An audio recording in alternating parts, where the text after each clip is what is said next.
My name is Joanne Archibald. I also have a First Nations name, which is Kwam Kwam Huyam, and that name means strong, clear water. I am from the Stalo Nation, and Stalo means river, so I am from the people of the river.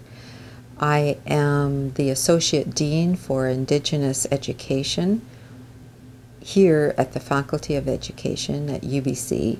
I'm also a professor in educational studies, and one other role that I have is that I am the director of the Native Indian Teacher Education Program.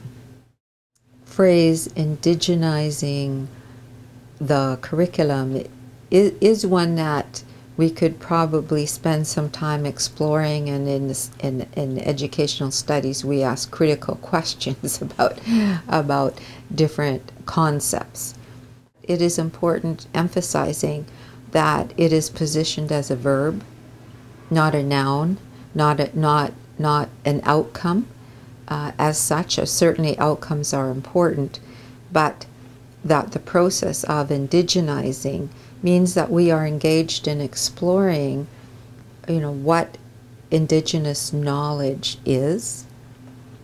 How might we understand the nature of indigenous knowledge. So I think an important part of indigenizing refers to a way of understanding indigenous knowledge, because indigenous knowledge is the basis of indigenizing. And part of that is we need to have a better understanding about what is the nature of indigenous knowledge. What are the sources? What are the ways that we come to know? What are the ways that we pass on this knowledge to others? And I know that the question has surfaced about who is indigenous, what is indigenous. And I think that that is an important engagement in this whole process of indigenizing the curriculum, to ask these questions.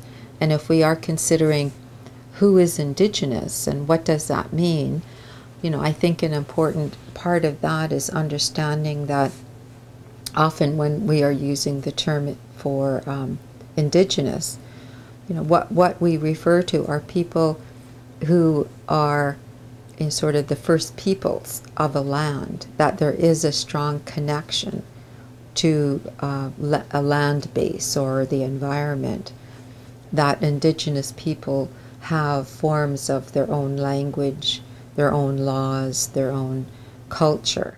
And I think another shared aspect that we share as indigenous peoples really is the experience of colonization.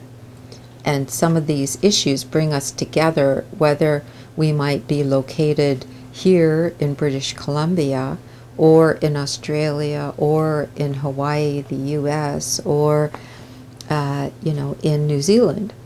So I think that those commonalities draw us together so that we can be indigenous in our local context, but that we also have international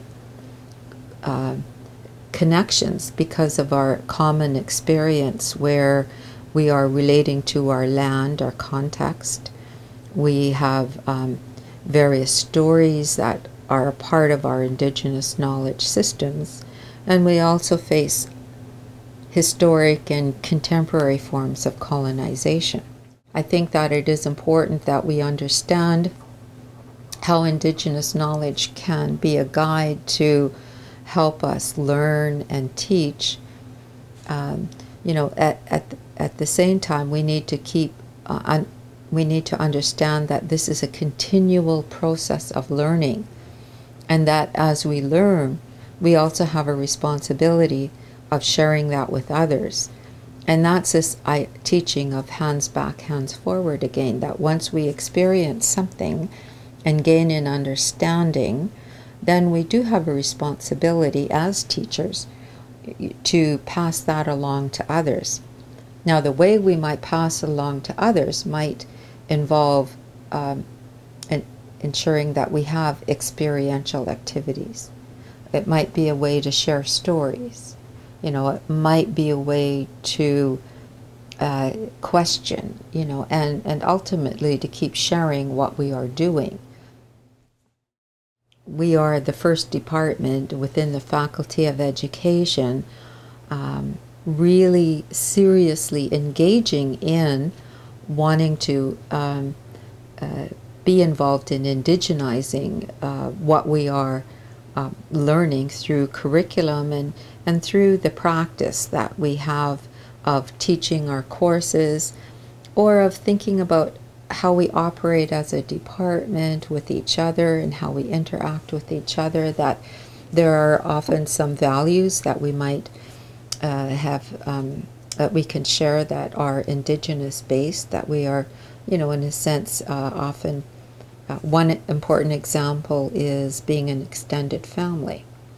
So when we think of students who come into this department, if we thought that everybody is part of extended family, then we ensure that everyone feels included, that especially those who might come from, different countries and come from places, away from the Vancouver area, that when they are here within Ed Studies, they feel like they are part of an extended family, that they have a sense of belonging, but in that sense of belonging, there is a respect and recognition that each person has their own gift, their own talent, and they contribute that to the extended family.